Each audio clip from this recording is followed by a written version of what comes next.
On a parfois la question suivante, c'est-à-dire est-ce que les alpagas, on peut faire en sorte qu'ils peuvent vivre avec d'autres animaux? Alors, je vais répondre à cette question-là. Je me nomme Linda Gagné avec mon conjoint Jean. On est copropriétaire de la ferme Alpaga Select. Alors, à la question, est-ce que les animaux aiment être mélangés avec d'autres animaux que des alpagas? Alors, la réponse est non. Et je vais vous expliquer aussi pourquoi. L'alpaga, c'est un animal qui est grégaire, donc qui aime vivre en gang. Ça, il n'y a aucun problème avec d'autres alpagas. À l'occasion, on peut voir aussi qu'il va y avoir un lama qui va être présent avec eux.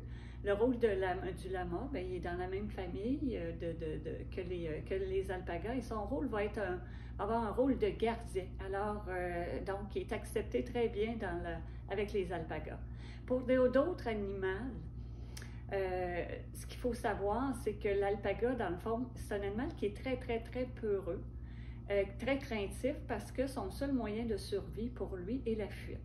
Alors, dès qu'il est dans un contexte où il est moins connu, il devient très, très anxieux à ce moment-là. Donc, si vous avez, vous le mélangez avec, vous dites, ah, j'aimerais ça avoir un alpaga, j'ai un cheval à la maison, puis j'ai un mouton, c'est vraiment pas l'idéal pour l'alpaga. Vraiment pas, il ne sera pas bien là-dedans.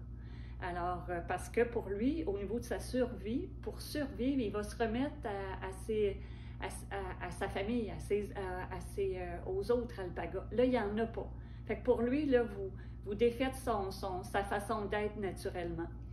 Alors, c'est pour ça que quand il y a des gens qui veulent avoir des alpagas, qu'on va dire, c'est un minimum de 3 alpagas, puis ensemble, pas mélangés avec d'autres animaux, parce qu'ils ne sont pas bien dans cette situation-là. Et ce qu'on veut, nous, on se considère comme des gardiens. Alors, on est là pour faire en sorte que ça se passe bien pour l'animal. Et c'est dans cette optique-là qu'on partage cette information-là. C'est-à-dire que quand on prend soin d'animaux, ben, on va faire en sorte de les garder les plus près possible de leur nature, de ce qu'ils sont profondément, là, leur ancrage. Fait que l'alpaga, pour eux, ce qu'ils préfèrent, c'est d'être entre alpagas, entre eux. Alors, vous allez voir à l'occasion qu'il peut y avoir un chien gardien qui va être présent. Puis, dans le fond, le chien arrive, c'est un chiot, fait qu'il grandit, mais tu sais, c'est dans sa nature au chien aussi d'être protecteur pour les alpagas. Fait que cet animal-là est considéré comme ça se passe bien pour l'alpaga. Fait que c'est un peu aujourd'hui la réponse que je voulais vous apporter pour l'alpaga et savoir si on pouvait le mélanger avec d'autres races d'animaux. Alors, c'est toujours possible pour vous de nous suivre pour voir d'autres vidéos, autant sur Facebook, Instagram ou encore sur notre chaîne YouTube.